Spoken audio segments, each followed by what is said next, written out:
માં રૂકમિણીએ ભગવાનને પત્ર લખ્યો, 3જા શ્લોકમાં લખ્યું, પ્રભુ હું તમારું અંગ છું, તન્મે ભવાન ખલુ વૃત પતિરંગ જાય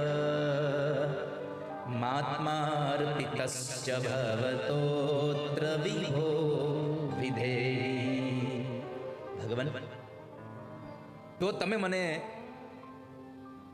સ્વીકાર કરતા હો તો તમારે મને લેવા આવી પડશે.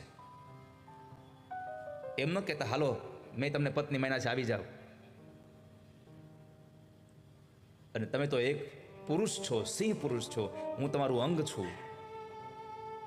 અને આ શિશુપાલ જેવા શિયાળિયા તમારા અંગને અડીને જાય. ભગવાનના શૌર્યને ઉજાગર કર્યું છે, અહીંયા જાગૃત કર્યું, એને પોતાનું શૌર્ય યાદ કરાવ્યું. પ્રભુ તમે છો અને તમારું આ હું અંગ છું, અને તમારા અંગને આ શિશુપાલ અડીને જાય, શિયાળી અડીને જાય. જો તમે મને સ્વીકારતા હો, તમે મને લઈ જાજો. આ ભક્તજનો બહુ અગત્યનો પ્રસંગ છે.